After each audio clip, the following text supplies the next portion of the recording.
안녕하세요. 6월 30일 금요일 아침입니다. 말씀과 함께 새롭게 오는 소망의 아침을 시작하겠습니다. 체리 플러는 아이들은 부모가 순종하는 모습을 보며 하나님 말씀을 지켜야 함을 깨닫는다라고 이야기합니다. 창세기 28장 1절로 9절까지 말씀을 본문으로 하여 야곱과 에서가 선택한 각기 다른 길이라고 하는 주제로 함께 은혜를 나누기를 원합니다. 이삭은 야곱을 밧단 아람으로 보내며 라반의 딸 중에서 아내를 맞이하라고 당부합니다. 또 하나님이 야곱에게 복을 주시고 아브라함에게 주신 땅을 차지하게 하시기를 간구합니다. 에서는 가나안 출신 아내들이 아버지를 기쁘시게 하지 못함을 깨닫고 이스마엘의 딸을 아내로 맞이합니다. 죄의 결과는 고통을 주지만 하나님의 약속은 소망을 줍니다. 형의 복수를 피해 도망한 야곱이 그 험악한 세월을 견딜 수 있었던 것은 하나님의 언약이 있었기 때문입니다. 하나님이 야곱을 포기하지 않는 한 야곱은 영원히 하나님의 언약 백성입니다. 예수 그리스도를 주로 믿어 하나님의 자녀가 된 우리도 영원히 하나님의 언약 안에 있는 언약 백성입니다. 우리가 죄의 유혹에 빠지면 사탄은 그 순간을 포착해서 우리를 정죄합니다. 그때 우리는 끊어지지 않는 하나님의 언약 백성이라는 정체성을 굳게 잡아야 합니다. 창세기는 하나님이 아브라함을 부르시고 그와 맺으신 언약이 어떻게 이어지는지를 보여주고 있습니다. 창세기 기자는 이삭이 아내를 얻는 과정과 야곱이 아내를 얻는 과정을 유사하게 기록함으로써 아브라함, 이삭, 야곱을 연결시킵니다. 이를 통해 언약을 잇는 것이 결코 쉽지 않음을 서술합니다. 본문은 특정 집단 또는 혈통끼리 혼인관계를 유지함으로써 언약이 유지됨을 보여주기보다는 언약을 잇는 자에게 절제가 요구됨을 보여주고 있습니다. 우리는 이러한 모습을 율법에서도 찾아볼 수 있습니다. 하나님은 이스라엘을 출애굽시키신 후에 그들과 언약을 맺으시고 율법을 주심으로써 주변 국가와 다른 생활 방식을 요구하십니다. 하나님의 백성으로 이 땅에서 살아가는 것은 세상과 구별되었음을 의미합니다. 그것은 그리스도를 알지 못하는 사람을 차별함으로써 자신의 우월함을 드러내는 방식이 아닙니다. 오히려 스스로 절제된 삶의 방식 안으로 들어감으로써 언약의 자유함을 누리는 삶입니다.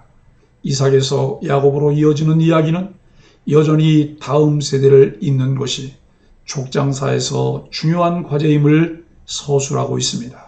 에서는 언약의 흐름에서 멀어지게 되면서 창세기는 이삭에게 두 자녀가 아니라 마치 한 자녀만 남게 되었음을 암시합니다. 두 자녀로 한 가정에서 성장했으나 장자 선택과 축복이라고 하는 그 과정에서 야곱과 에서는 완전히 다른 길을 선택합니다. 그 길에서 야곱은 하나님의 손이 그와 함께 하시며 신앙의 세대를 이어가는 선택을 하지만 에서는 하나님과는 전혀 관계없는 자신을 위한 선택을 하며 여호와 신앙과는 점점 멀어져 갑니다. 아브라함의 종이 리브가를 만나는 과정에서 하나님의 은혜를 간구했듯이 야곱이 신앙의 세대를 이어가기 위해서는 하나님의 은혜가 절대적으로 필요합니다. 야곱은 이러한 상황에서 내가 평안히 아버지 집으로 돌아가게 하시오면이라고 기도합니다. 성도가 걸어가는 신앙의 여정도 마찬가지입니다. 오늘날 경제와 복지가 발전하면서 이전과는 비교할 수 없는 것을 누리고 살아가고 있습니다. 하지만 이것은 성도가 하나님 없이 살아갈 수 있다고 하는 것을 의미하지는 않습니다. 우리는 여전히 하나님의 은혜가 필요한 존재입니다. 서로 속고 속이는 최악의 상황으로 치닫게 된 언약의 가정인 이삭의 가정은 반쪽짜리가 되었습니다. 뒤늦은 후회로 각자 상황을 바로잡으려 하지만 아직은 절반의 변화일 뿐입니다. 하나님이 진정 바라시는 것은 진리 안에서의 온전한 순종이며 하나됨입니다. 1절로 5절은 가장 중요한 유산입니다. 리브가는 두 아들을 모두 잃을지도 모른다는 두려움에 야곱을 라반의 집으로 도피시킬 계획을 세웁니다. 그녀는 에서처럼 야곱도 햇사람의 딸들과 결혼을 하면 삶에 아무런 낙이 없을 것이라며 이삭을 설득합니다. 이에 이삭은 야곱을 불러 축복하며 당부합니다. 이삭도 자신을 속인 리브가와 야곱이 달갑지 않았겠지만 문제를 바로잡기 위해 한 발 물러섭니다. 때론 인생의 문제 앞에서 내 감정과 생각을 내려놓아야 할 때가 있습니다.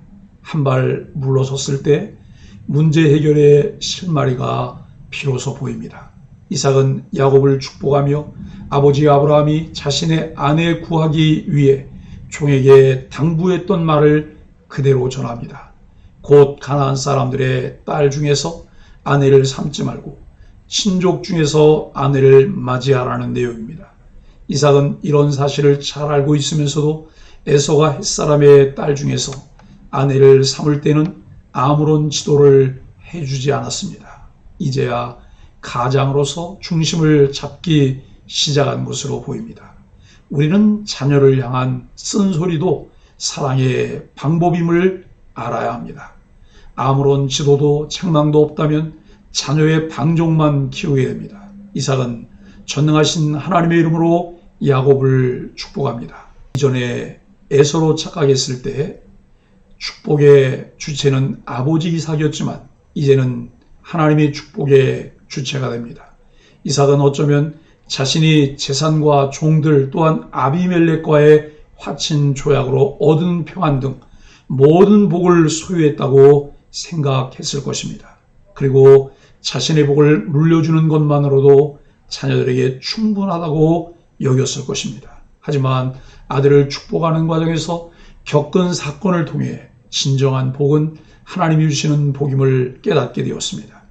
가장 중요한 유산이 무엇인지 이삭은 삶을 통해 이미 많은 경험을 하였지만 그 유산을 잘 지켜내지도 이어가지도 못하다 어려움을 겪으며 다시 생각을 정리한 것으로 보입니다. 이제 야곱은 고향을 떠나 밧단 아람 라반의 집으로 떠납니다.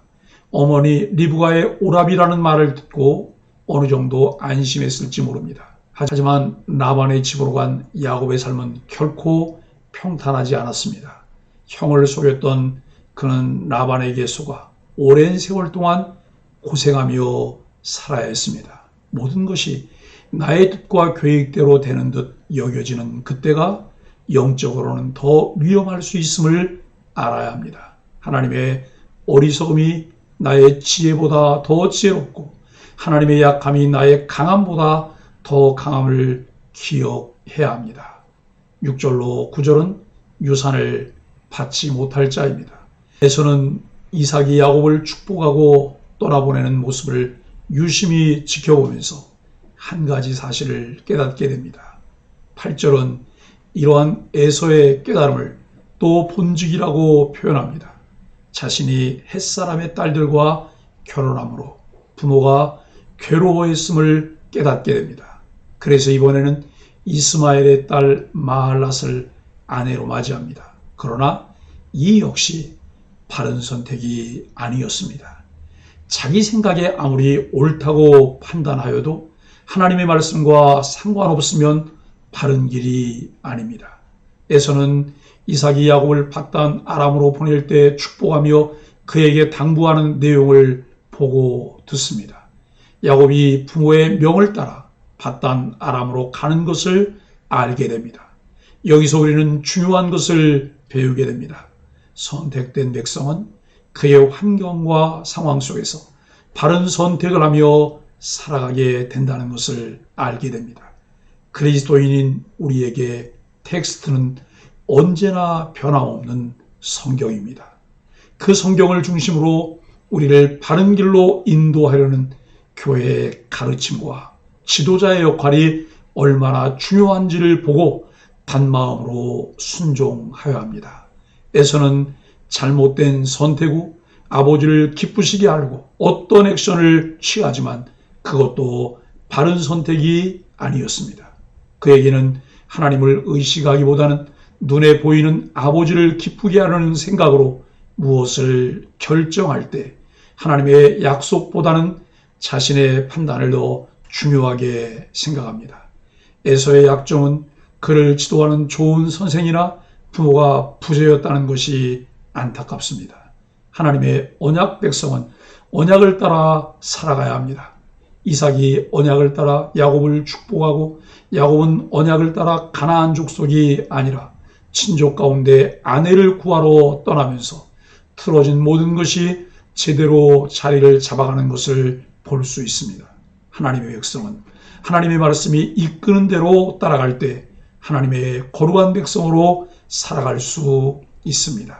사랑하는 소망의 가족 여러분, 하나님은 우리를 거룩한 하나님의 백성으로 부르시고 그 일을 이루어가기 위해 우리들의 모든 상황들을 사용하십니다.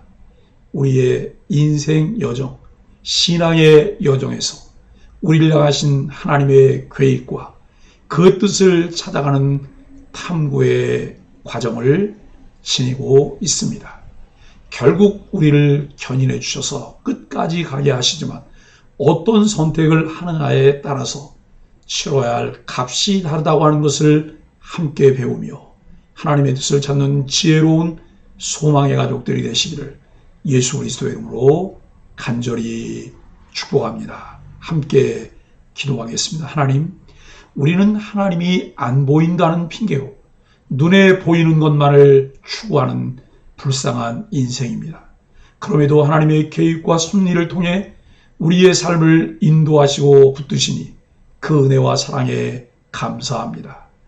육신의 욕망이 아닌 하나님의 뜻을 좇아 신앙의 길을 가게 하여 주옵소서. 예수님의 이름으로 간절히 기도합니다. 아멘.